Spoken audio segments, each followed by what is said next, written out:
there, so that should be recording. I think you've got to accept that, and then I'm going to pull up my semi-structured interviews. Here we go. Okay. So 2020 has been a year like no other.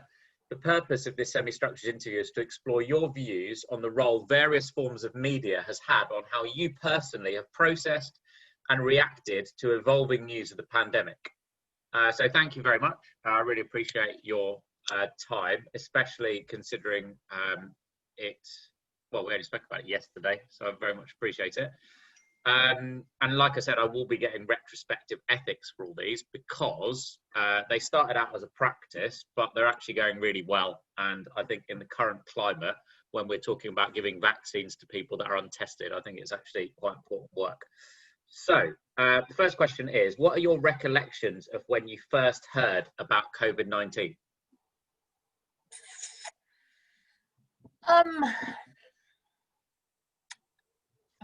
February, I think, probably, and I don't know if it was referred to as COVID-19 then, more sort of Wuhan and all of that. So yeah. February, I think, okay. Early February. And it wasn't referred to as that then at all. It was referred to a weird viral pneumonia in Wuhan. And then another part of this MD that I'm doing is I'm looking at the 200 daily situation reports that the World Health Organization published. And for about 6 weeks, it was nCoV, novel coronavirus.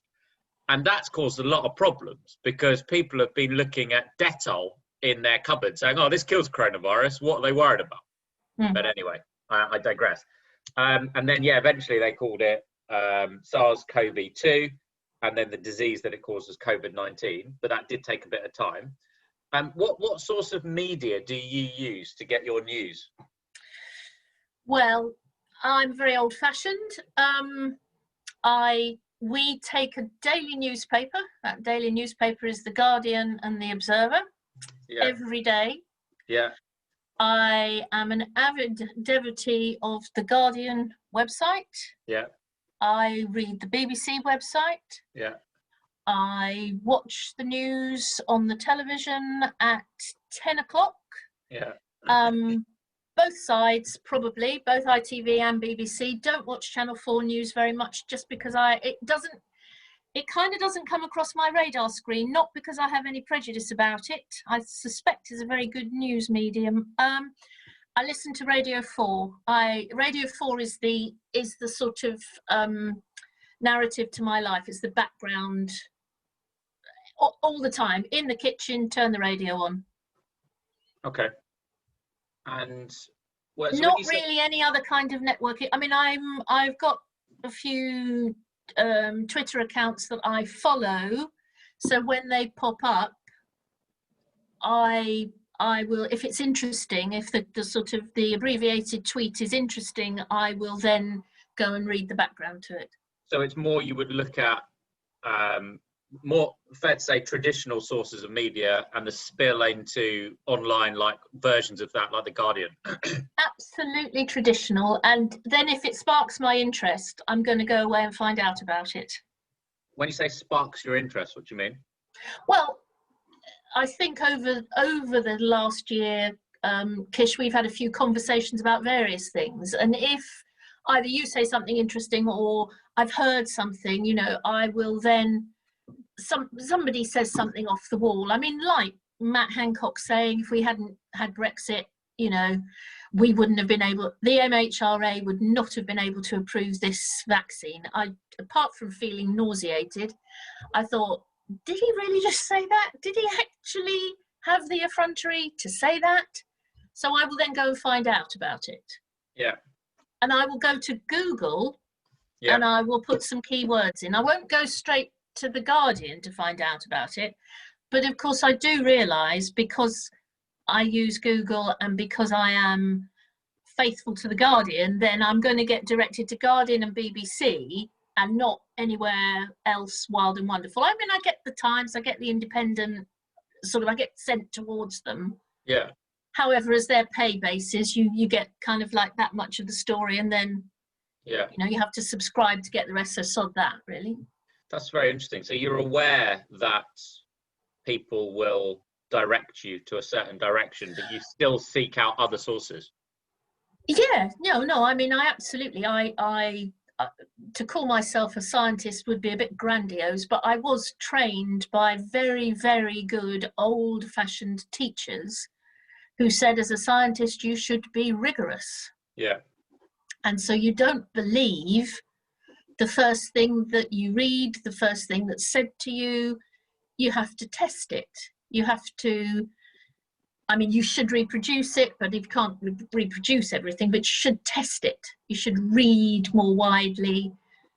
You know, that's why books in the old days, you'd go to the library and you'd have 15 books on your desk. Is that also why you have both print copy and online copy of the papers? Yeah, I mean, again, that goes back to my education. Fundamentally, we had it, I think it was probably our history teacher, my history teacher, who said, it is your democratic right to receive a copy of a free, not free to, you know, but a free press newspaper. Yeah. And there are countries in this world that don't have that. And as long as you can do it, you should get a paper. I probably haven't expressed that properly, but no, you have. But it stays with me. And that's and so really every day we have a newspaper, and I don't read every article and I don't read every editorial, but I do go through every newspaper we get from cover to cover. Yeah.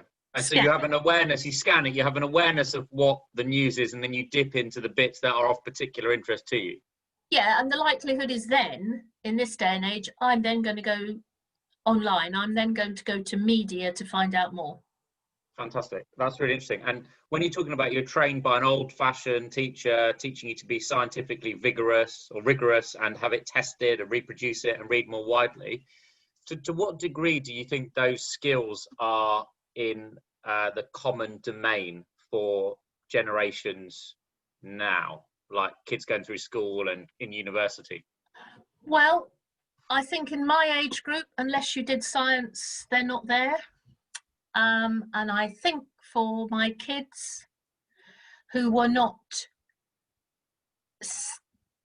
totally STEM orientated early on, those kind of the scientific method, they were not trained in the scientific method. I used to find it unbearable, you know, when we're trying to write up an experiment at school.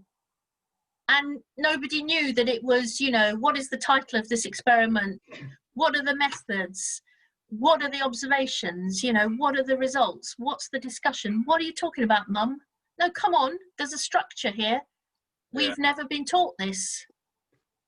And it's so funny that you say that, in terms of, I was just scribbling down, it was all coming back. And the parallels between title, aims, observation, method, results is so closely intertwined with clinical medicine in terms of history, history presenting and playing, past medical history. And I look at what some of my peers, but also some of the people that are under my tutelage now, and it's so different. And this is way off the topic of this, and I think I'll pick it up in more depth at another time. But there's a difference between, for instance, Nottingham medical students and Hull York medical students on students that are on an access year.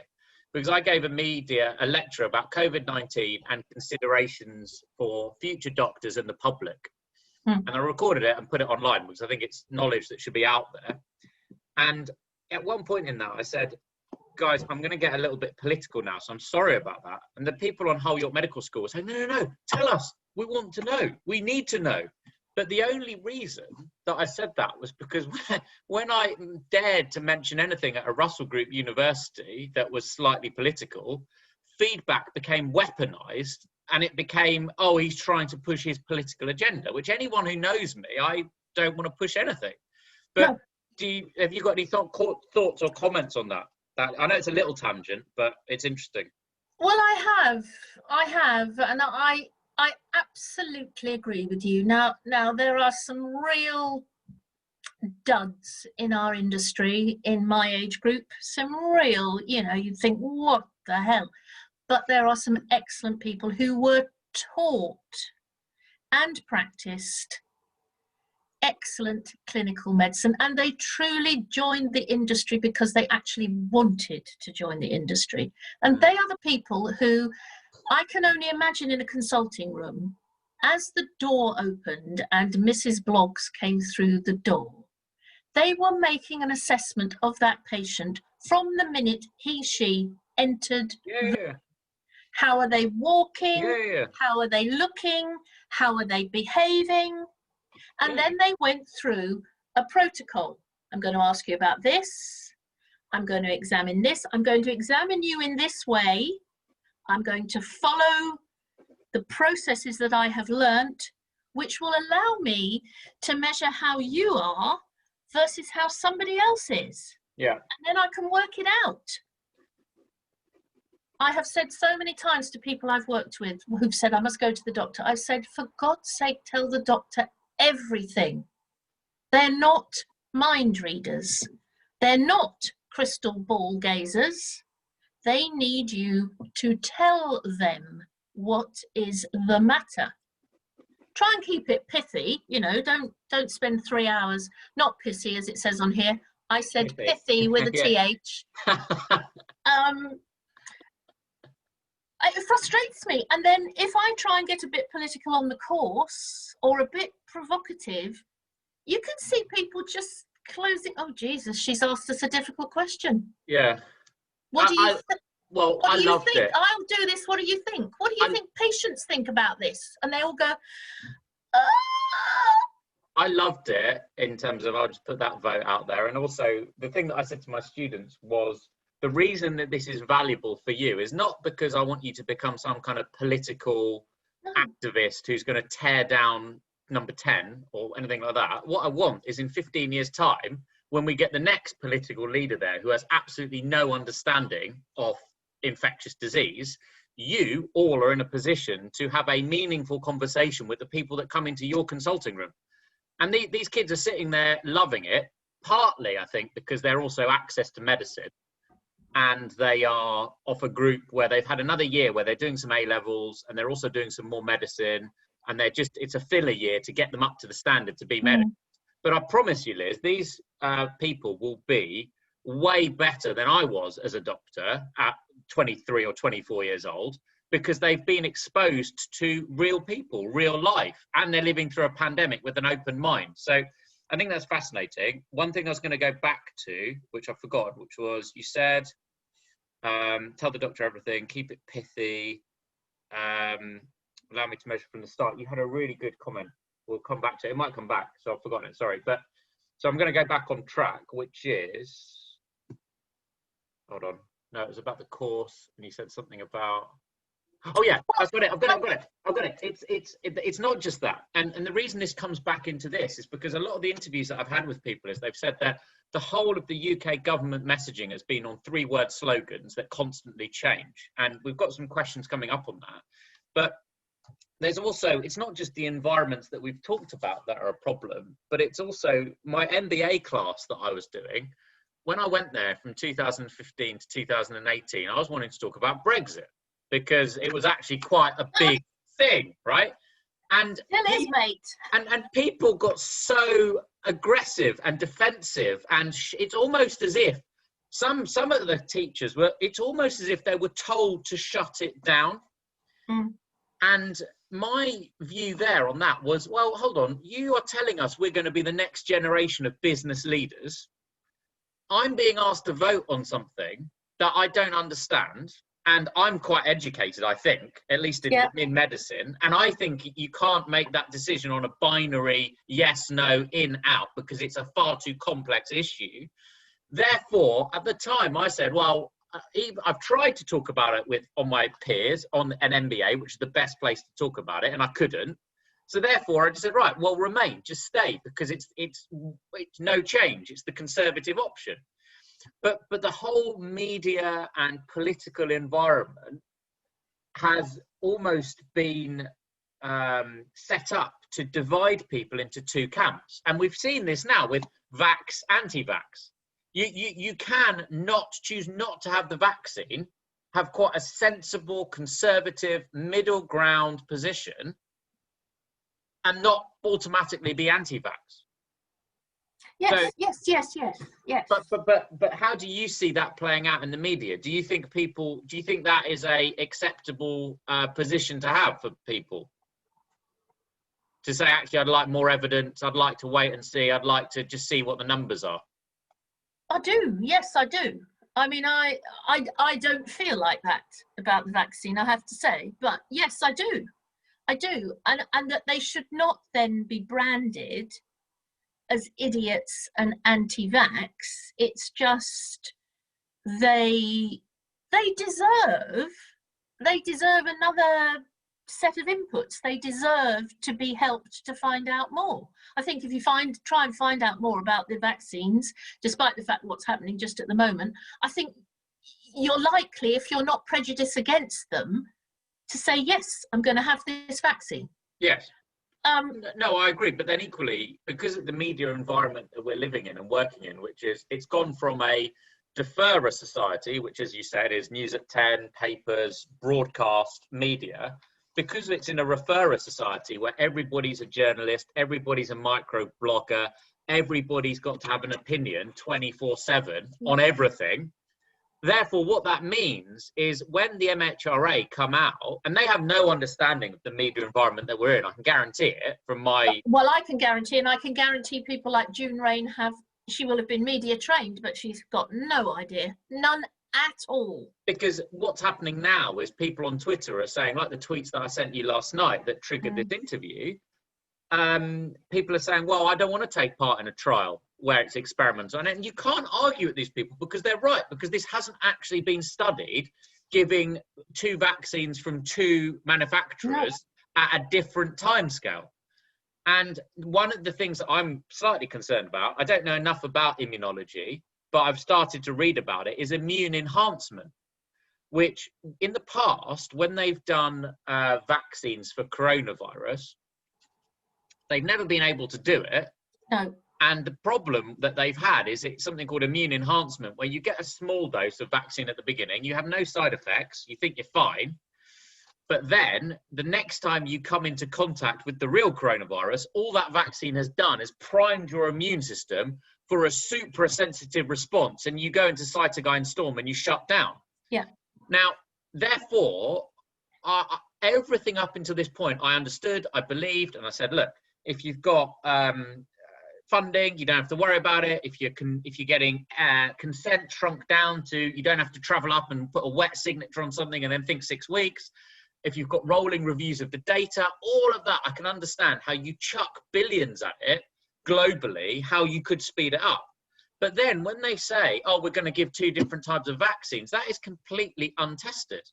Yes, absolutely. Absolutely. And that is something, I mean, I think even with my small amount of knowledge, I think that is not, I've said to all my friends, I said, what's going to happen, I think, is the really vulnerable people should and will get the Pfizer vaccine. And those of us not quite so vulnerable will get the AZ vaccine. And that's, or whatever, well, I think the AZ vaccine. And that's it. But you should only have 2 doses of the same vaccine, not one of one and one of the other. And I mean, that as a concept, as a science, that's insane. Untested, and nobody knows what's going to happen there. Do you see the medical profession speaking out about that? Well, on the Today programme, sorry, my go-to. That's right. It's good. I don't listen to it, so tell me, it's good. The narrative of my life. Yeah. There was a GP, I think, in Salisbury, who said, I will not be doing that. I will be, and nor will I be doing one vaccine and then vaccinating somebody else. I have people who are on schedule for 2 vaccines, and they're going to get their 2 vaccines. So they're not even happy with the 12 weeks business in terms of the extension? Not for the vulnerable, no. So I think there's anarchy in the ranks. I absolutely do. I think also, I mean, I'm in a very privileged position in the sense that I chat to people around the world all the time in medical spheres, both in my day job as a hobby, my personal networks, and collating all that information together. the GPs were told, you've got 5 days to deliver this, no funding, off you go and do it. And that was the first seed, as you put it, of anarchy in the ranks, in terms of they turn around and say, how the hell are we going to do it? Then they start getting slated in the media that GPs are money grabbing and they just want to get paid for it. Then you had some people putting some tweets out talking about how it's going to take like 1,000 hours or something to ring everybody and tell them that they can't do it because it's in a batches of 1,000. And it's just, it really is. I'm lost for words, and I think there'll be another U-turn because, like schools, they U-turned. Well, and they bloody well should U-turn about school because it is exactly the same. Okay, we'll do testing in schools. Who the hell is going to do the testing in schools? Oh, they wanted the teachers are not. You know, they wanted tears to do it. Gavin I Williams. yeah, you teachers, and I'll get some volunteers in. And what? These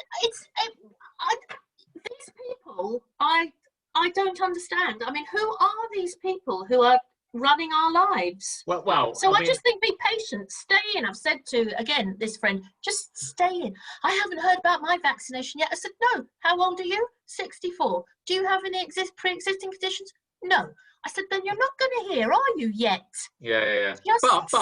But that's a function of people, the pressure that has built up in people's heads. Yeah. Constantly being bombarded with danger, notifications, death toll creeping up. It's a function of that. People are seeing the vaccine as a way out. And in a lot of these interviews that I've done, people have expressed concerns about taking it. But then I say, okay, what about your wife in Finland? And when you need to go and see her, and he goes, oh yeah, okay, I'll take it then. I'll probably, yeah, actually, when I want to go on holiday next year, I'll just take it.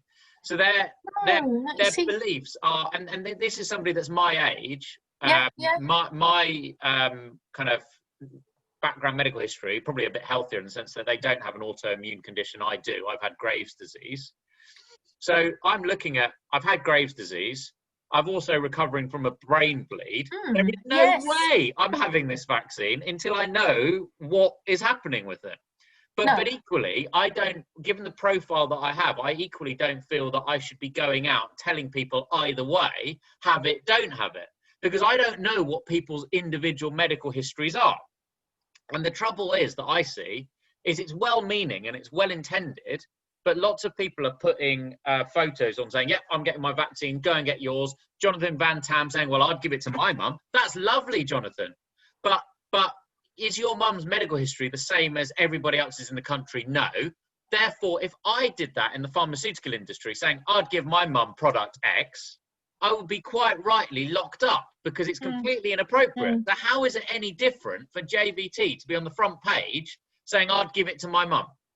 I mean, having said that, you do know he's a pharmaceutical physician, don't you? He started his career in the pharmaceutical industry, worked for Oh, yeah, I know Jonathan Van Tam. Serial non-monogamist, may I say, but anyway, that's another matter. That's a whole different aspect of Jonathan Van Tam. Fine. I mean, he's got more media presence. I assume we've gone cuddly and sort of a bit bald, and he can talk about his mother. So, you know, Chris Whitty couldn't bring himself to kind of do that. So, I'm in despair. I think I know about my health, so I'm going to have the jabs because I've had every other jab the world has ever known. And so I am quite prepared, however, you know, I might have a reaction to it, but when the time comes, I will have whichever of the vaccines are offered to me. I will do it. Yeah. But again, I have thought about it. This is my whole point. There is a slightly more of a cognitive process going on there. And I think a lot of people are doing this from their emotional brain, had the vaccine, return to normal, that's it. In my mind, as a physician, that is not informed consent. No, absolutely because not. Some of the people that I asked in terms of that want to go and see their family in Finland or their in-laws in Finland, I've also said, one of the questions is, do you understand the science behind this? And they're like, yeah, no, not really. So they're taking the economic argument that let's get back to normal, let's get back into business and work and flying and let's get back into that, but they're not looking at the health arguments themselves. And, you know, this thesis isn't specifically about vaccines, but I think because it's evolving and it's changing, it's got to be contemporaneous. And I think there is a need I think there's an unmet need in the populace to have an informed consent decision about this. Well, I think that's right. And I think the interesting thing, I mean, if to be entirely candid with you, Yeah. I would have the Pfizer vaccine, but I'd rather have, based on my knowledge, I think I'd rather have the AZ vaccine. Why is that? Well, because I do think mRNA technology,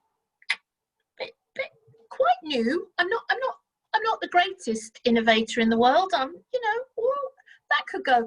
I'm not talking about, growing 3 arms and 4 legs and all that jazz, but no, I'm happy. Give me one that's 70% effective. I'll take my risks. I'll still take a few, I'll keep my distance from people. That's my position on it, really. But there's also, from the Chadoc's perspective, I mean, this has got a decade's worth of data behind it. They've been doing this chimpanzee adenovirus as a vector for many years. Yes. Many years. And so, okay, that's a very interesting point. And you're not the first person actually in my network to say, not even so much towards the AZ one, because I've tried to detract myself from the fact that I'm saying AZ because that's the one, that's the other one that's available. But I mean, let's call it the Oxford vaccine. No, it doesn't matter. But loads of people are saying to me that they absolutely don't want the mRNA one. They're just saying exactly what you said. It's new tech. It's untested. Well, not untested, but it's new. So that's interesting. We need to get back on track a little bit. So I'm sorry. I mean, the other person to listen to this morning was Richard Sykes. Okay. Yeah. Who was head man at Glaxo. Yeah. SmithKline. Contemporary of Patrick Vallance. Then he went off to Imperial, and I can't remember what he is now. He's got another job now. But he was talking about, I mean, the difficulty with making a biological, we all know this, we learned this, they're difficult to make. Yeah. And they're difficult to make consistently. Yeah. Hey, so I might have batch 1, fab. Batch 2, no. So I'm not excited. I hope they don't offer me the Pfizer jab. If my mother-in-law at 92 is offered the Pfizer jab, the mRNA jab, then she must have it. She must be properly monitored. She must be looked after, but she should have it. Yeah. I wouldn't stop her. I wouldn't throw any, oil onto that I would throw oil onto any trouble. There is no trouble. She has got the message about the vaccine every time I speak to her. They haven't contacted me about my vaccine yet. Brenda, please, darling, there's how many vaccinations available and how many millions of people do the maths. The maths doesn't, you'll have to wait. Yeah. Sorry, let's get back on track. No, thank you. That's really interesting. I've just written it all down, and I'm just trying to compute there's something there in terms of the maths and it's perception of risk and the numbers and being able to assimilate all the different sources of stuff that's being chucked at people. And if anything, it just speaks to the fact that I did it, but they've done it as well. They've spoken many times, the various politicos, the tongue has slipped where they said, we're going to give people the virus, where they meant the vaccine. And in terms of Freudian slip, I mean, that's amazing. But so we're going to we've got 1B. This has been the most insightful conversation so far. So thank you very much for that. That's the point of a semi-structured interview, so it's fine. But 1B, what was the first country you heard was affected? You said China. How did that news make you feel? I suppose when I heard it in February, I mean, they locked down Wuhan quite quickly, and it was a very serious lockdown. So I thought, oh, this isn't great. But I think it just made me feel, oh, this isn't great. I don't think I thought in 2 months' time, we will be staying at home forever and I won't be going out. Yeah. So it registered. Didn't sound great. I did not do that's disgusting about these wet markets, although I don't think they're terribly nice. And I just moved on, really. I didn't think it's coming here. So what about when it came to Italy? How did you feel then? Oh, I thought it's coming here then. Right. Oh, yes. Because it's really interesting. There's definitely in my N of 6 at the moment, but I think it's going to be replicated. The people that are more well-read, more experienced, looked at this, seen it before, they saw Italy as, yeah, it's coming here. China, it can be isolated, it's coming here. But some people even thinking that, oh yeah, when it was Italy, that's miles away. It's not coming here. No. No, I agree. But anyway, okay, so that's interesting. And then, did you change any behaviours? Presumably, on hearing the news of China, you didn't change any behaviours. I didn't, no. But when you heard the news in Italy, did you change any behaviours at that point? And if so, what? Yes, we started, certainly in the office, and I was still going to the office every day then. I did buy some sort of surface cleaners and things. We started sort of being more methodical about not all gathering together and being. I think we probably stopped making coffee for everybody and handling cups. And when was that? Was that before the government advice? Yeah. Oh yeah. Yeah. I was ready. I listened to a press conference which must have happened. I don't know when the very first one was, but I took some notes and I sent them round to everybody and I said, this is quite serious. If you haven't had your flu jab, it's probably too late, but you should have it if you can. And we must make sure, I think washing your hands came in at the beginning of March, sort of the idea of keeping your hands clean. I think we were washing our hands a long time before we actually went home. Yeah. And we were certainly doing a lot of hand washing. So it sounds like you had a better response than in the medical department at work, in the sense that, I don't know if I've told you this, but I, on the day that I was going on Mark Austin for a live viewers Q&A, somebody who will remain nameless just because this is going to be transcribed, came into the office and said, guys, I've read the papers. What do you think? As in papers being the scientific papers. And I think this is all a fuss about nothing. And I just thought, okay, I'll listen for like 2 minutes and then decided to leave because I felt that there was no real benefit for me to listening to that discussion, because I was quite disappointed that there was lots of people there that were then talking about bats and soup and sharing like racist memes and stuff. And then even then, so I was telling people it must have been probably the end of that week, I started clearing my desk. And I literally had this to say, keep away from me. And people had discussions about whether I may be mentally ill. Not with me, but with each other and like HR and HR. Yeah.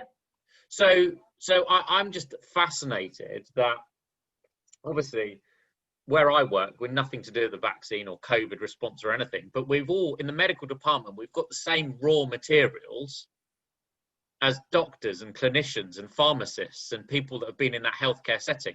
And I'm just amazed at how certainly my peer level and even higher up, the higher ups in the company have since come out and said, yeah, we were completely taken aback by this. We thought it would be over in a week or a month, tops. It's just amazing how we've been completely geared up to almost be resigned to, oh, it'll be fine, nothing's going to happen, it's a nonsense. Well, we had a course first week of, you were there, weren't you? It was the ABPI course. Yeah. That was the first week of March. It was the 8th, something like the 8th of March. Yeah. And I think we were all a bit, I was tense then. Madhu was tense. We were going, we won't be doing statistics. We will not be doing statistics in this environment. Was it Healthcare Marketplace? Was it 4th and 5th of March? Yeah. And I remember that because we were talking about some companies were banning people from public transport. Yeah, and one of the guys couldn't come. He came in from home because Boehringer had stopped them, you know, travelling. Yeah. Yeah. I remember that. I need to add that to my at the beginning of this, I've done a breakdown of what's happening in the New Scientist timeline. coupled with reporting coronavirus, which is reflections of journalists. And then there's a third paragraph, which is my reflections from either my pharmaceutical, medical, clinical, media, managerial roles. And then just to have a nice little run into this so that people can kind of see what was happening in Lincoln in A&E in December, what was happening in London Urgent Care Centre in January. And it's fascinating because no one's looked back yet. Everybody is so in the moment, think, want the vaccine, let's get back to normal. People could get away with murder if there wasn't, you know, the thought of actually having that retrospective look on things. Yes. Because I think there will be another pandemic in my career, and I think we're actually lucky with this one. I think it's got if it had the lethality of SARS or MERS or, God forbid, Ebola, that is, from a humanity point of view, that is absolutely horrific. Well, I said to you, that silly comment about Glastonbury. Okay, so my husband has no biological knowledge whatsoever and has never, you know, anything like that. He goes, oh, well, you know about that, so I don't need to know about that. Great. But we looked at a massive crowd having a great time in the summertime, and he doesn't say things like this very often. He was the one that said, oh my God, do you actually think we're ever going to be able to do that with that amount of freedom again? And I thought, you could be right, mate, because the next one will be lethal. Yeah, and I agree with you. And that's, you know, we're going to be positive. We're going to get through this one, and I hope brains will solve the next one. But no, this is not. Now this has happened. Who would have thought a little virus like this could, you know, this is ridiculous. We were not ready. We think we're invincible, and we've discovered we're so not invincible. Well, we were ready allegedly if it was flu, like it was a flu pandemic. And also, if you look at Operation Cygnus, so I've got a colleague called Musa Qureshi who's taken the government to court in terms of having transparency. And one of the things that came out for that was apparently in the war games that they were doing, they asked Jeremy Hunt, you've got to now switch off 4,000 life support machines. And he stopped playing. He goes, I don't want to do this, forget it. So, yeah, I just think that's interesting. And I think the fact that they don't want to release the reports of the pandemic. I think all these things, when we don't want to release a report, that tells you that there's something in that report that would devastate people. I mean, you know, they knew. Like, for example, there's one thing I don't understand. I know this is outside the context. What the hell has happened to the Nightingale Hospital in London? Oh, it's opening again now, 4th of January. Oh, bloody marvellous. Yeah, but they need a bit of time. So there's there's people. I know they can't staff it. Staff it. So, okay, so in terms of hold on. So Glastonbury is something to talk about, and also the Nightingale. So one thing that I know about, well, let's do it in order. Glastonbury, Sean Collins is a comedian. I don't actually think he's that funny, but he's properly anti-establishment to the point that he's actually dangerous and on Twitter. And what he's saying is that, you know, if people can't understand that what the communist regime in China is doing, governments around the world would love to do that to their citizens, and they're using this as a opportunity to bring that in. I think that's a bit far-fetched, but that's a valid viewpoint. That's his point. And I was also going to say Nigel Farage has said, I know, but I'm across the board and across the political spectrum. I'll look at everything and collate it from that point in the middle. Yep. And Nigel Farage said he did a New Year's video, which is meant to be celebratory about Brexit. Do you know how he ended it? No. Oh, the biggest danger. So people are asking me what my next campaign is. And my next campaign is China. They're a danger. They are this, they are that. And also what we're going to do is my next campaign is making sure that we are great, we are Britain, and we're not dependent on them. Oh, God. But he's capturing the zeitgeist of a certain population, part of the population. I hear this all the time. And there was also, you know, you look at how dependent we were on PPE, how dependent we were on ventilator manufacturing. Where does that And come from? Hello. yeah, no, exactly. So there's that. And then when it comes to the Nightingale, you have Richard Tice, the Brexit Party chairman or somebody, I don't know who he is, but doing a minute video, horrible audio visual quality, really, really windy, outside the Nightingale, saying like, look, I'm here, nothing's happening. And then, so they wrote to Hancock, they wrote to various other people, nobody could tell anybody what happened. They shut it down. And they left it. And also, do you know what? I found out that people were made to sign non-disclosure agreements about what was going on at the Nightingale. The reason being that there were 0 patients at the biggest time. The one in London had 40 patients in it.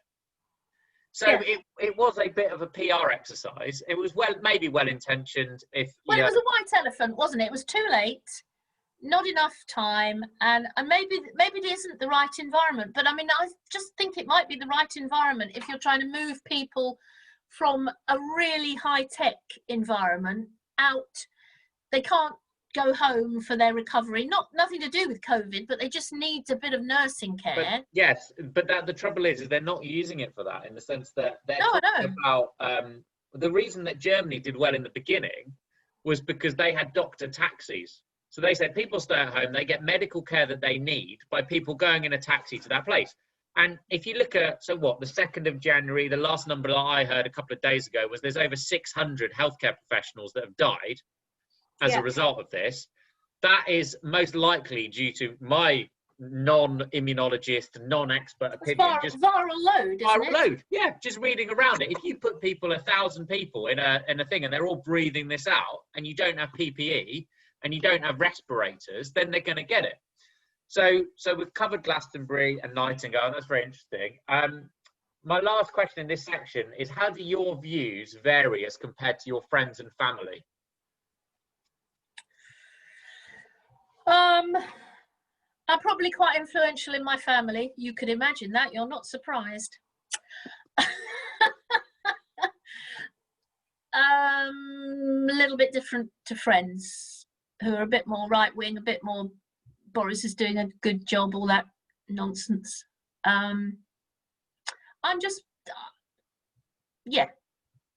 And a bit more gung-ho, we'll be all right when the vaccine comes, and that's all we're bothered about now. Oh dear, oh dear. So a little bit, I do a bit of sort of just steady down there, carry on doing what we're doing. We're not going out anywhere, we're not seeing anybody. I'll deliver your shopping on the doorstep, and I will be wearing a mask, and then I will withdraw, Yeah. That's my friend's situation, really. Okay, thank you. So now we're going on to part 2, which is origins of COVID-19. What is your awareness on theories as to how COVID-19 came into existence? Yes, I still haven't, I mean, I believe there is a laboratory leak theory in Wuhan. I don't know what I think about that. I heard this business about translocation from bats, particularly because of these live animal markets in China. I think that's interesting now in hindsight, because we haven't heard much more about translation of the human virus back to animals. We've had these, what did we have? We had some cows in Denmark. Oh, and cats and mink. Yeah. Yes, I don't know. All the mink that were slaughtered, they were slaughtered incorrectly, apparently. Yeah. But I mean, it's a small price to pay, isn't it, if you want to propagate? I'm being a bit silly, facetious, but if that's the narrative that you're running with, and you have to kill some mink and you decimate a industry, and then it's the wrong answer, and then somebody lose their job, all that says to me is that the leaders that we have don't actually understand this. What it and said that's not was, in the UK. We've got an outbreak, we better show that we have got our pants on over the top of our trousers. We are effectively Superman. We've taken action. So the killing of the mink was like action, because they think the public want action. Yeah. Actually, what the public want is take a bloody breath. Yeah. consider what you're doing.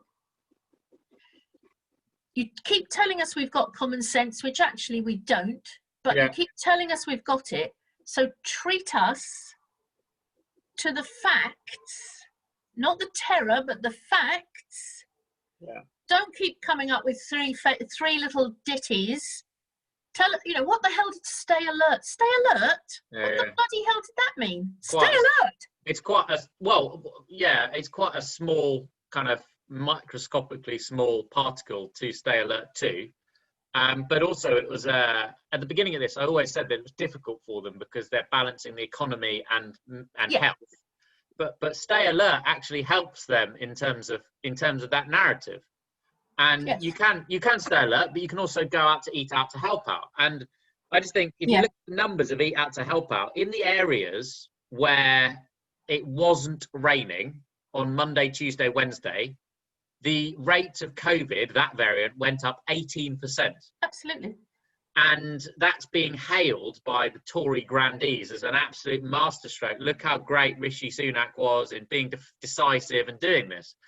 But that actually will have resulted in deaths, because it's not as bad as Trump saying that, you know, have some bleach, maybe do an internal cleansing. Hundreds of people ended up in hospitals across the states. And I know people in those hospitals that I've spoken to verify the news sources. I spoke to somebody in New Zealand last night about how Jacinda Ardern, how she communicated. She's actually got training in communication. The press conferences are nowhere near as stage managed as they are here. It's a press pool of reporters asking all sorts of questions. And if she doesn't know the answer, she will say, I don't know, and I'll come back to you. And then the next day she comes back and said, oh, somebody said yesterday this, I've got the answer for you now, here we go. Now, when you look at this sort of 24-hour cycle of news, plus this constant connectivity where we're driven by these addictive devices, which, don't get me wrong, I love them because they've been a leveling for my dyslexia, and they've allowed me to not only compete, but actually outperform peers. Yeah. Yes. But even then, like my personal phone, all the notifications are off on it. Yeah. And I also have loads of phones because they're all different sizes, they're all different weights. They're also all backed up in like offline, off storage, right? Because when I want to remember, okay, 2018 or 2016, that element of my life, and I want to see the people that I messaged, all the notes, then I've got this phone. And my family think I'm crazy. Why can't you just have one phone?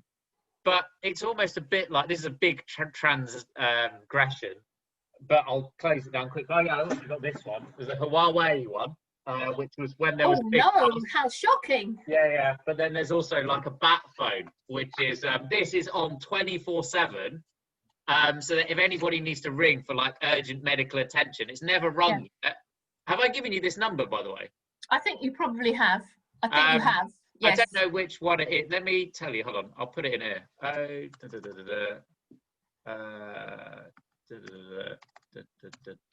So there you go. That's in the chat. Yes, you have. You got that one. Okay, good. So yeah. I hope nobody ever rings this, right? I genuinely do. But at the beginning of this, my concern was we're going to hit the dark ages, and we're seeing it. We're seeing people having MIs and dying because they can't go into hospital. But anyway, this has been the worst interview from my perspective. Sorry, yeah, I know. But well, also it was going to be. But also the best. No, the best, because this is what you can't have a biased. I don't want you to say yes, no, yes, and then I write it up like my GCSE chemistry coursework, right? This is. I want to do a proper job on this. So, what would you count as a trusted source in terms of information that is on the theories of the existence of this, of how it came into existence? What would you count as a trusted source? Nature. I have read a few journal. Yes. Okay. I have read a few articles in Nature. And you think that is good in terms of the origins and the gene? I have a feeling it is. I have no way of knowing. I mean, I don't. I suppose if I I don't know. Yeah, I mean, I read long editorials, but they have a, you know, they're going to be biased. But my concern yeah. with any medical publication, and I don't read any of the papers about this, as in scientific papers, because I don't understand them. Well, I do. I understand them by chatting to people. I know what you mean. But reading lines and lines of p-value, confidence interval, that's why the Diploma of Pharmaceutical Medicine and PMST is probably not for me, but you never know. I'm still kind of toying with them. But the reason being is that the reason that there's a problem with them is because there's no cognitive diversity on the editorial board of Nature.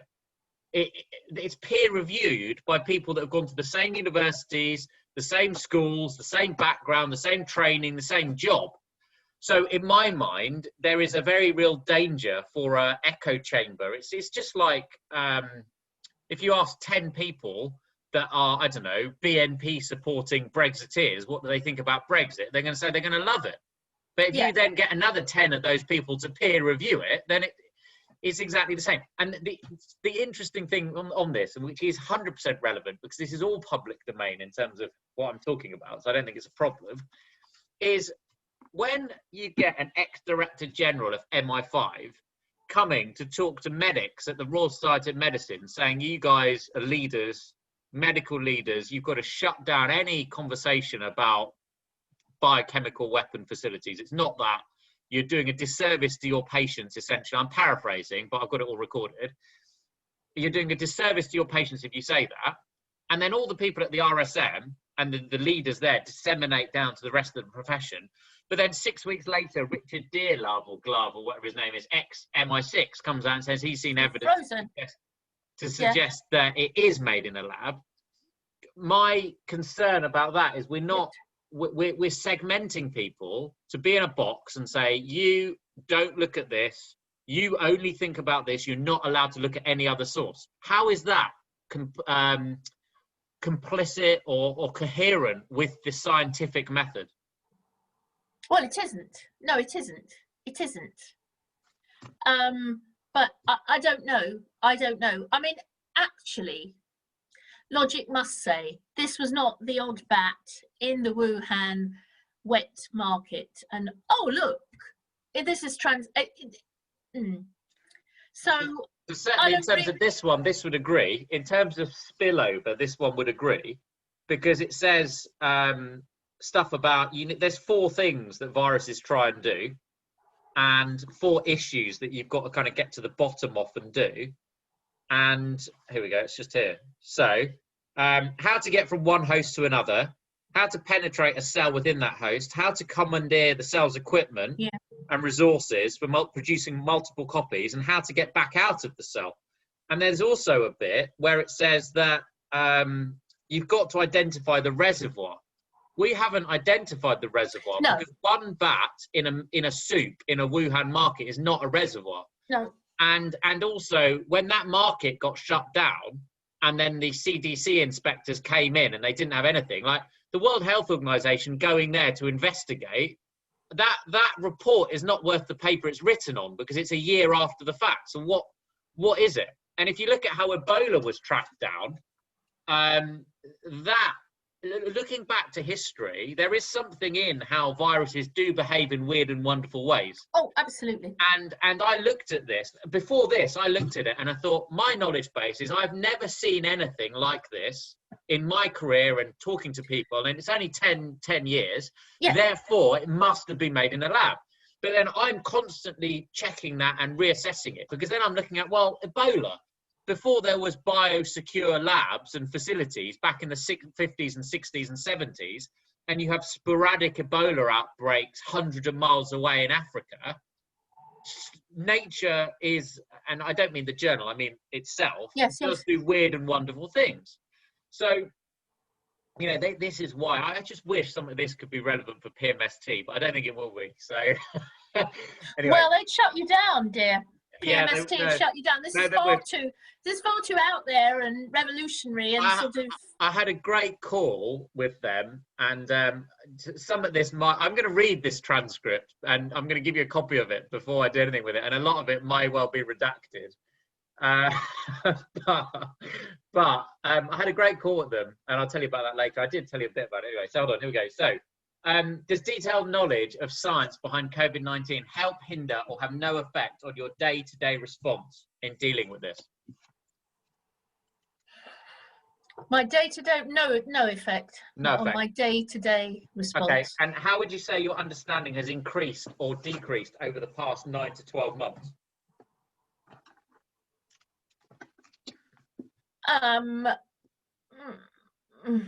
My scientific knowledge of viruses and not, but how to cope in a situation like this, hugely. Really? Yeah. Okay. Well, when you say how to cope in a situation like this, how do you mean? What specifically? Well, how to turn your life sort of in, well, life, that's rubbish, isn't it? I've got money to do it. But how to change basically rather a lot of what I do, yeah, to turn it in on itself. So don't go out, or go out when you have to go out, but not just because you think, oh, I'd like to go out. I think not seeing people, I mean, this is lovely, but not really seeing people is very detrimental to me. I like to see people. Yeah. But you know, I've got used to it. That we can't, because you don't know if I've got it. I don't know if you've got it, etc., etc. I don't want to give it to you in case you give it to your mum or whoever. There is an interesting thing. Alison Pollock put an article out, which I'll send you actually if you want it. Alison Pollock put an article out about in the BMJ editorial about asymptomatic transmission and all the nonsense around that. What, that it doesn't exist? Well, it's been vastly, according to her, vastly overstated. Yeah. And certainly talking to Cham, medical director, AZ, when he was here, he was like saying, look, well, you're going to be shedding when you've got an immune response. It doesn't make sense. You can't shed virus if you're completely asymptomatic. So, and therefore, that's why I look at my personal risk and my choices in terms of I get tested. Josie and I haven't seen anybody for like 15 days plus. She's going back to work on Monday. She's going to see kids. Her flatmate is flying back from Germany. Therefore, suddenly it's a fluid environment, and that becomes a risk environment. Yes. So I might only see Josie on a Sunday, and we'll have a quick stroll up and down the Thames, and then I'll go back. And certainly then, overnight stays, until I see the data, until I see what's happening, will be non-existent. But then, okay, so to be fair in terms of government and communications and all that sort of stuff, I know as a doctor that I could smoke and I could not get cancer. But the public health messaging is don't smoke, it gives you cancer. So do you think there's an argument that it's actually too complex for a non-medically trained person to be able to determine risk on a constant basis, both individually and societally, when they don't necessarily have the understanding or the knowledge to do it? I absolutely do. I think it is too complex, and that's why, having dissed the 2-word, or 3-word guidance, actually it is too complex, and people need straightforward, simple as it can be. This is how to stay as safe as possible. I mean, I think what we shouldn't be saying to people is if you do this, you will be totally safe, because nobody is totally safe.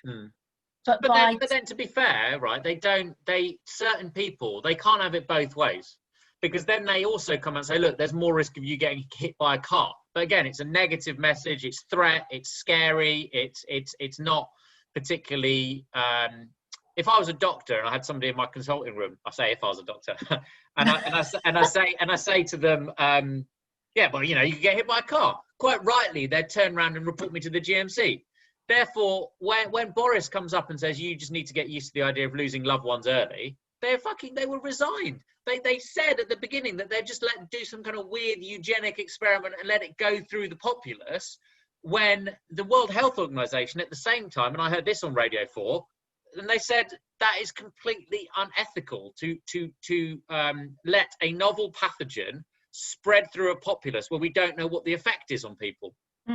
But the World Health Organization voice is completely drowned out, and it's like a a subset of, not my words, but my mate's words, he said left-wing intelligentsia that will look at it.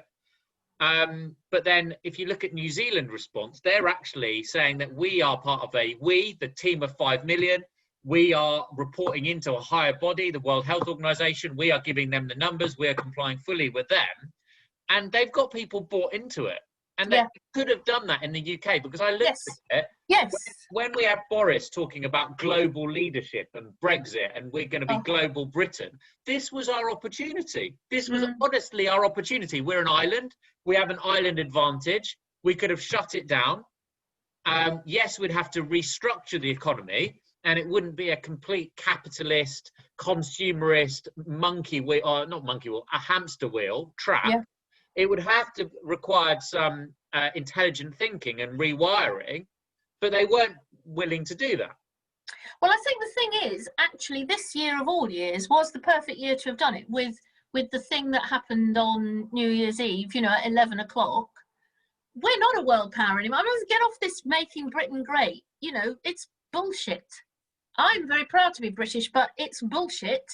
So we could have rebirthed ourselves. We could have, we've obviously somewhere there's money, even if we're making it on a machine. I don't care.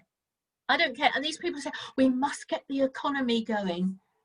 Let's save the people, actually. Let's save the people. Let's do some research. Let's find out what this is all about. Let's look after everybody as much as we can. And actually, maybe we'll all be a bit nicer to each other. I know it's all getting a bit nauseating, but I don't know. I think it's been a hash. I think it's been a cock up. I really do. Okay, no, thank you. I completely agree. And I do look at this and I think, look, I'm at the beginning of my career, 34 years old, and if say the next one comes at 44 in 10 years, I just hope to be in a position where I could do something a bit different, or contribute or help in some way, because like I said, I could have switched myself off on the 14th of September quite easily. I didn't realize how bad it was. I got a text from somebody yesterday saying, we were really concerned about you look very good on the road, we thought you were going to narc it on the pavement. And that's probably why the guy that I was with hasn't really spoken to me since, because he's proper traumatized by it, which is fine. But therefore, I was caught leg before wicket, plumb, and not given out. Therefore, now every day that I'm on this planet, it's just a gift. So I can absolutely send some funny emails. I can do quite disruptive research. I can do my day job, and it's at the end of the day, what have I got to lose? I would suggest nothing. But anyway, no, but Kish, back on that's why, as you have nothing to lose, you need to keep it in control, because the country and the world needs people like you who can see it in a broad way and make a difference. If you lose it and everybody goes, that guy's insane. No. We can't have that. We can't have. Of course not. But that's why this call, some of this stuff will be redacted, and also what's the word? 10% of this, as I've said, is going to be the MD. 90% of it's going to be the next spin-off, in terms of, because there's stuff that I've written in my master's, which was 2013 to 2015. I'm only just starting to do some of that now by giving somebody my essays that's working in education and helping them and doing stuff with it. And then some of the ideas in the MBA that I wrote all the essays for, I'm actually starting doing now with the pop-up media company in AstraZeneca. So this piece of work will be the spin-off, would probably be some kind of medical communications agency. Good. And I'll be my own boss. I can buy shit like this, which I don't need, and be quite happy, right? So yeah. I'm really sorry for keeping you, because I know this is. I'll try, and we're going to make some progress out through. I've said this last question for part 2E is, this has been widely described in the media as a once-in-a-century event. In your view, could an outbreak such as this happen again in our lifetimes? Absolutely. Okay. Subsequent pandemic behaviours, 3-word slogans have been a big part of UK government communications. Are there any that particularly resonate with you, and why?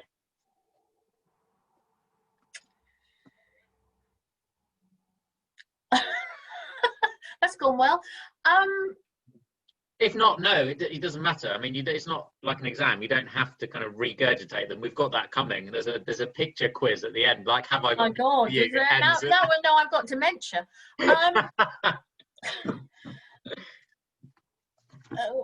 mean, I said to you the stay alert I thought was rubbish, but I think wear your mask, keep your distance, and stay at home. Frankly, if you can, should have had if you can on the end. I think they were good. They're good messages for containing this thing or trying to contain it until we've got a sensible treatment strategy. Yeah. Don't go out and have a party and breathe on thousands of people and breathe in thousands of people's droplets. Just don't do it. But the thing is, you say interestingly, until we have a sensible containment strategy, this again comes down to cognitive diversity, in the sense that we had a committee of experts that have zero cognitive diversity, and they're also not looking at what people have done in the Middle East or the Far East or Asia in terms of SARS, MERS, dealing with that kind of outbreak. And then that cognitive diversity or lack thereof, coupled with an arrogance that we are the best and we know what we're doing, has actually been, well, decimating. It's been absolutely horrific. And then even when we're seeding this into nursing homes where people have a positive test and doctors are discharging them still into nursing homes, into the most vulnerable, it's just absolutely terrible. So, fine. So that's good. Thank you for that. The vastly varying way COVID-19 affects people has meant shielding and asymptomatic transmission have become terms that have been very commonplace now. What is your understanding of those terms? So shielding and asymptomatic transmission. Well, on the asymptomatic transmission, you've basically sort of earlier on in the interview, you've basically told me. I mean, I said to you, I don't know if I've had it. I don't know if I've got it. I'm bloody sure I haven't got it, and I'm damn sure I haven't had it. Yeah. Asymptomatic transmission would say to me, I don't know I've got it. I have whatever the virus particles are in my saliva. I've spat them on somebody else. I don't know I've got it, but I've given it to them. I don't believe now, from talking earlier on, that that's even a possibility. So yeah, it means nothing. I don't know what it means. Unfortunately, I've biased the answer to you on that one a little bit, so sorry about that. And I will record that accordingly and appropriately. Well, but yes, you have and you haven't. I mean, asymptomatic transmission of a virus, unless I've got it in my, I mean, if I've got it in my body and it's not manifesting itself, I mean, maybe I might have a slight sore throat, probably been talking too much. Perhaps I have got a low level. I don't know. Is that asymptomatic transmission? I don't know what they mean. Shielding, is shielding isolation? Is shielding? I don't know what shielding is, actually, the truth. I've no idea what shielding is. Okay. So, as in, if you are clinically vulnerable, you should stay in your house and not go out and reduce. All right. No. Okay. Isolate. Yes. Okay. Like my mother-in-law, 92. Perhaps even like my husband at 65. I've said, if you don't have to go out, he's not vulnerable. We'd be vulnerable if he popped his clogs right now. Probably haven't got enough in the pension pot, so I don't want him to get it. Yeah. That's the truth. Yeah. Okay. And that is it's interesting you say that, because in one of the other calls that we did, we're talking about how different people of different socio-economic demographics are treating this in very different ways. So if you have poor health or housing or a work where you have to go and you can't not go, then you're kind of stuffed. Because I cannot imagine. I am a socialist with probably too small an S on the front. Every time some lovely guy prances up my path with a delivery, yeah, which is keeping me going and making me very happy and all of that, I think to myself, you lucky cow, because I can afford to buy it. Yeah, I'm expecting him, her, to run around the bloody countryside delivering my part. No, absolutely. This is a totally socially divisive disease. If you're like us, you can sit here with the central heating full on in every room, food coming out of our every orifice, you know, and filling every cupboard. Yeah. This has not been, other than not seeing my mates, this has not been a problem at all. Yeah. And we're very lucky. No. I wouldn't vote for Boris Johnson if he was the last person in the world. Yeah. I think they couldn't care less. We're out there clapping on a Thursday, then suddenly we're not clapping on a Thursday. And oh, by the way, boys and girls, because of the finances in the country, you ain't getting a pay rise. Yeah. Oh, dear, sorry. Yeah. Thanks very much for your help. I think all these people should go on strike. Yeah, I've been trying to agree, and certainly when people come to the doors over Christmas and things, it's a double, and not just Christmas, anytime, it's a double-edged sword in terms of, I get a bit pissed off when they don't have a mask, but then equally, and when you ask them to do that and then they get a bit arsey, and then I saw my dad having a chat without a mask in, like, right in his face, and I'm just like, for fuck's sake, just stop it. But then equally, these people are treated like scum. Yeah. And so certainly over Christmas, I'll continue doing it. There's always like chocolate or food or thank you or be kind, because it's almost, have you seen Years and Years? Yes. Where that guy loses $1 million, sells his house, and he ends up being a delivery driver. Yeah, and it's nothing. And that is what we've got. We've got Hermes. I had somebody came at 10:10 in the evening last night to pick something up. And even Hermes then, are the worst. Hermes treat their people, I mean, it's just despicable. No, but even then he was rushing and he was like banging on the door. Have you got it packed? Have you got it ready? Because if he's there for more than a minute or 30 seconds or whatever, he gets less pay. Yeah. So he just leaves and he goes to the next one. It's just, anyway, that is a big transgression, but I completely agree with you, and it's important that this is captured, because this will also, maybe in 100 years, it will be looked back on we have to change. If this, I mean, it's not going to, that's the problem, but if this doesn't make some kind of societal change, then, well, I just don't know. I'm sitting on my backside in a centrally heated room, but God almighty, and everybody, I don't know, and Brittany's great, and we're leading the way, and shut up. But I agree. But you know what? It's a new year, new start. There's going to be a very disruptive company to come out of this, MD. I can promise you. And the only reason that I'm speaking freely is because you're on the board, Liz. You're one of my non-executive directors. Well, I don't know if I'm much good to you, mate, because I'm not, I could provide some degree of balance. I could be the sort of, charming, handshaking through the trauma person. Hello, nice to see you. No, that sounds great. Okay, so hold on. Let me go to we've got 3C, and then we're almost done, which is, are you more likely to listen to a friend, expert, celebrity when it comes to adopting behavioural modifications related to keeping you and your loved ones safe? What were the choices? Friend, doctor, celebrity? Friend, expert, or celebrity? Oh, an expert. Okay. When stories whatever that is. Well, they're out of fashion, then they're in fashion, and then they're out of fashion again. But if Michael They're in fashion with me, actually. They are in fashion with me. I was talking on Michael Gove's perspective. He's got this love-hate relationship with experts. Yeah. I loathe Michael Gove. Could be our next PM. Never know.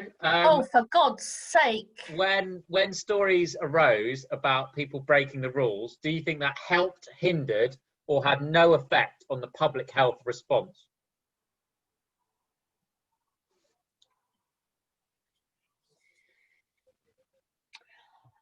The public health, is that capital P, capital H? Or you mean my response as a member of the public? What do you mean by that question? So, as in terms of the way that people were behaving, as a lot of this is. I think if you're talking about, there was a certain major incident. We won't name it. No, you can do if you want. Well, it's up to you. I don't know what the major incident is, but I'm not going to name it as a research. I think the trauma of Dominic Cummings made everybody very, very pissed off. Yeah. because I think until then, a very large majority of people had been trying very hard to do what they believed to be the right thing. Yeah. I think the fact that that individual, who is universally loathed, or was universally loathed anyway, I think the fact that that individual had transgressed to the level that I believe strongly he had transgressed, and that he received media haranguing, but nothing more, was an outrage. So do you, actually it's not even a question for this, but it's just a quick comment. I agree, but it's also really, it's amazing how he didn't lose his job on the basis of that. He lost his job on the basis of calling the PM's wife, girlfriend, whatever, Princess Nutty Nut Nuts. If you need to grasp the quintessential essence of 2020 politics, that's it. That's the last question is. I love it when a plan comes together. Of the questions, anyways, 3E is: are there any phrases or words that spring to mind about 2020 and the COVID-19 pandemic as a whole? Cock up, actually. Cock up. Okay, no, that's very good. And then check this. So this is, you are the first person that I've managed to do this for, because previously it was a test and I was doing it with things in the background, like on my phone, and showing you, and people couldn't see them. So this is just a quick, who is this? That's JVT. And what's his job? He's one of the senior medical advisors. Yeah, Deputy Chief Medical Officer. Yeah. Who's this? Really small, but it's because Number two, I wish I could remember Jenny something, and I loved her, but she's not been around so much. Jenny Harries. Yeah, I liked her a lot. Chief Medical Officer. Yeah, Deputy Medical Officer, yeah. Number three, I don't know. Okay. Devi Sridhar, Chair of Professor of Global Public Health at the University of Edinburgh. Okay. Sage advisor to Nicola Sturgeon. Well, she's done a great job. My impression is that in that case, she's done a great job. 100% recommend you follow her on Twitter, because she is. What's her name again? Devi Sridhar. I'll send it to you. Hold on. I'm going to go to, if I go to this and just share it. Devi. Okay. Here we go. Prof. Devi Sridhar. So I'm just going to WhatsApp you the thing. The stuff that she does is absolutely amazing. Honestly. Yeah, I'm sure. World class. So have a look at her. Who's this? The WHO guy, whose name I can't remember, but he's WHO. Yeah, Director General, WHO, Tedros. Also not a doctor, interestingly. He's the first Director General of the World Health Organization who's not a doctor. Now, we shouldn't be listening to him then in that case, because I only listen to doctors. I'm joking. I mean, some people say that he's a corporate shill for China. Other people say that he's doing a great job. I think the latter, personally. I agree, but equally, I think you've got to look at what. It's just another example of how people are being divided into camps, so that they can then be managed and controlled and I don't know, told what to think. Really, who's this? Number 5, I don't know. Okay, no worries. Oh, sorry, I should tell you. That's terrible. She's Dr. Maria Van Kerkhove, the COVID-19 technical lead for the World Health Organization. Oh, okay. All right. I should have. Yes, I can see the logo in the background now. I don't know who number 6 is either. Oh, God. Who is number 6? You do know. You've talked about her in this talk, I think. Who is she? I don't know. MHRA. Oh, is that June? That's not June Rain, is it? It is, and it's also that's a bad picture. That's a very bad picture of June Rain. It's a bad picture, but it's the picture that the MHRA are using in terms of saying this has been approved as safe. MHRA, tick, go ahead, go and have it. She's a great lady. I've heard. I'm also going to send you something that I sent to the person that I did the interview last night with. There's I'm a little bit biased on this. Well, no, I'm not biased, actually. I've got a foot in both camps. So the Sky reporter asked June Rain a question, and I thought she handled herself very, very well in that interview in terms of the thing. But this was where she lost it a little bit. And I don't care what media She will training. do. No, she will lose it, because June Rain is June Rain, and June Rain is her own, historically has always been her own person. Yeah.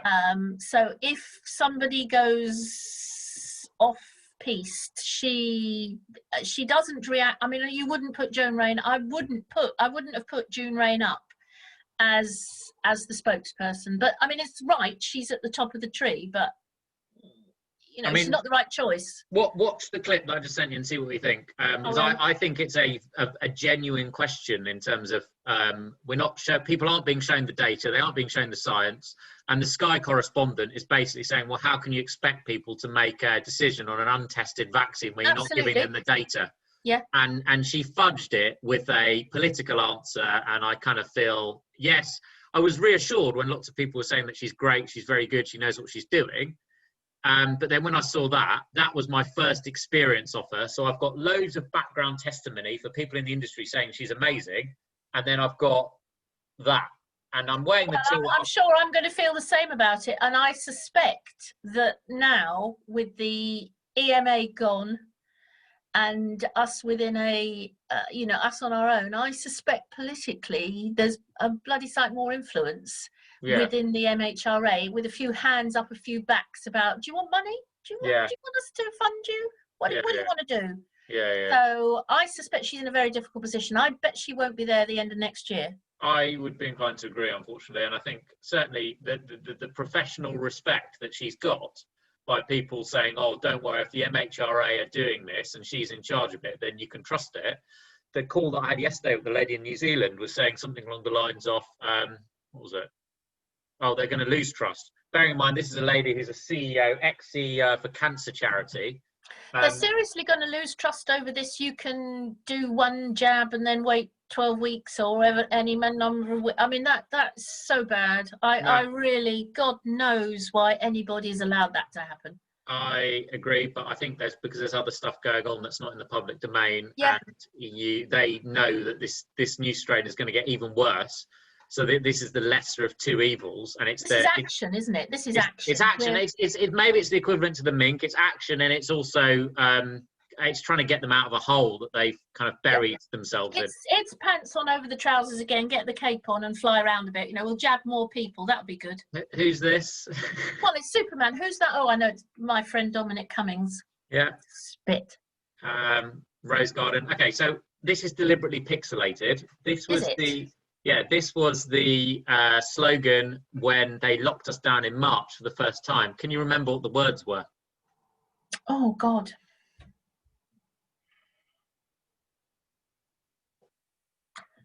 No. Stay at home? Stay at home or stay home, yeah. Home. Second one. It's 3 words. Wash your hands. Protect the NHS. Oh. The last one. No. Save lives. Good God. Really? Yeah. Stay at home, protect the NHS, save lives. That was the messaging in March. So again, this bit's going to have to be redacted for the record, but I know somebody who works in the Bank of England that was absolutely shitting themselves and was saying that this has gone so well, them shutting down the economy, they're petrified about how they're going to start it again. Yes, and now you've started all the stuff about negative interest rates coming out, and they've printed money to the point that they've almost run out of paper. Yeah. So now they're going to do negative interest rates, and if then they still can't correct the system, the economy, and the foundation of it, then there's really no hope. Interestingly, my dad used to work as a trader in Barclays. Yeah.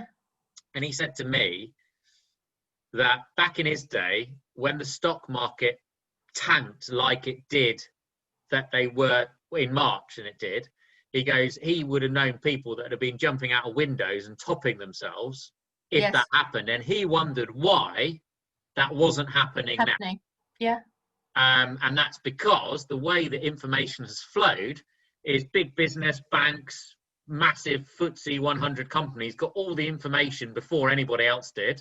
they were preparing stuff and they were being aware, and that's fine, whatever, if that's how they want to do it. And then it would disseminate to the plebs and the charities and the third sector. And I found that fascinating, considering my dad was in that environment trading, and he knows the psychology of those people. The fact that he just said to me, goes, it's interesting that it's not happening now. Yeah. And I also spoke to him and I said that, look, you know, squalene. Do you know what squalene is? A drug of, yeah, no. It's from a whale liver, or the oil from a whale's liver. Yes. Or a shark liver. And it's used as an adjuvant in vaccines to help increase the efficacy of them. So I said to him, I go, look, you know that they're going to kill 500,000, I don't know whether it's tons or numbers or whatever. They're going to slaughter so many whales and sharks for this adjuvant so they can add it to the vaccine. He goes, you know why, don't you? I go, no. And he goes, well, because it doesn't work, does it? The vaccine doesn't work. If they're trying to boost the efficacy that much and they're needing to use that much of that thing, he has doubts about it. So although he's not scientific, he has no background, but he's a bit of a disruptor, and I've got him to thank for the way that I think. I can see it now, yes. But then this one's the one that's current. So do you remember what the green and yellow messaging was, that they changed it when they tried to move it more towards rebalancing, getting people out and about again? Is this a stay aware? Yeah, stay alert. Stay alert, sorry. Alert. It was stay alert. And then what's stay this alert, bit? keep your distance. Control the virus. Oh. And then the last bit. I don't know them. And what's the last one? Save lives. So I think one thing, I'm just going to stop the share. One thing I'm going to do as a result of this is... That has not been successful with me, those messages, have they? But it's interesting to test it in terms of people. And you're the first person that I've managed to put them up deliberately blurred. Yeah. Because in the past it was on the phone. But I also, in the documentary analysis that I'm doing, there's 200 World Health Organization reports. There's all the interviews that I'm doing, that I'll do the contextual, I think it is analysis, I don't know what that is, but I'll do the analysis of those. But there's also loads of newspapers that I bought at the time, and I've got the physical copies of the newspapers, and I've also got 1,400 counting screenshots of all the front pages, because my little brother is saving them every day and putting them into the thing. So it's proper family business. That's great. Good to hear. And also, I'm talking to Phil Hammond about, I want to get hold of his 50,000 words that he's written for Private Eye. Because then I'm going to collate all this stuff into some kind of meaningful form. And as a result of this, what I'm going to do is, I think it's worth categorizing in the papers how that messaging has evolved, taking some nice scans and then showing, because other countries has had one clear, consistent message throughout.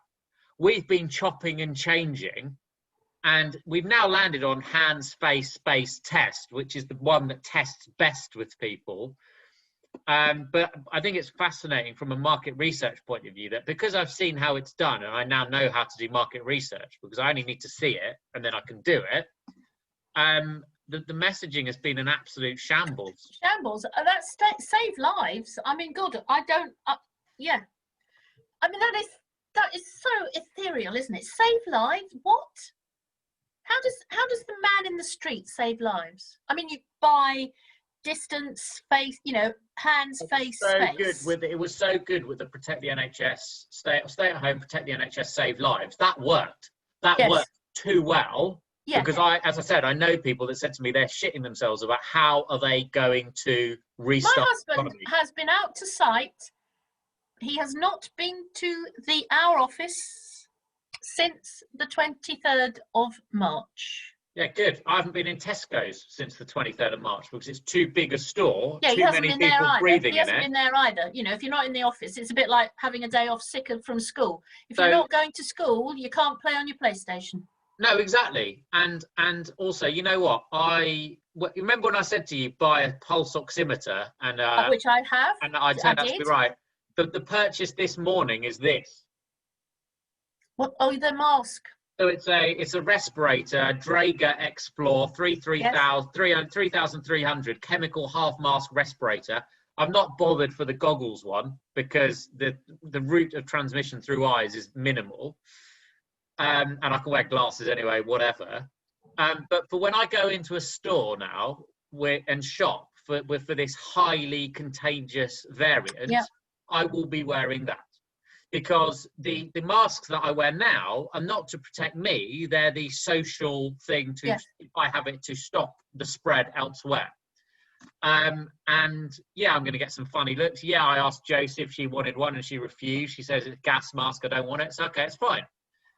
I'm only going to wear it for like the 10-15 minutes that I'm in a shop. But I know that I've seen enough stuff in the media to say that they're wondering whether this new variant hangs in the air more. Now, if it does, because measles has an R of, I can't even remember what it is. I want to say 40. It might not be, but it's high. And that is because if somebody has measles and they sneeze, the strands of that virus stay in the air for hours until it settles onto the floor. So because I've been ahead of the curve since March last year, and I've been reading it and writing and looking at this, I'm now wondering, well, look, what's this? This is $32.49. So what's the cost to me? And I can get it and I can put it on. It's 34 quid or 32 quid or whatever, and it's the inconvenience of hurting my face when I go in the store. But because staying safe. Because it is stay safe, exactly. I might get it emblazoned with the stay safe, control the virus logos. But yeah, so I'll tell you what I'm going to do is I'm going to stop recording now because this is going to be a massive file. It's an hour and 45 minutes. It's more than 90 minutes. And I've wasted time on films that, well, I leave and I stop watching them. But don't apologise. It's been the best interview so far. Oh, nonsense. But anyway, honestly, it's been very nice. No, honestly, thank you. So let me just stop the recording. Hold on. End. Where's that?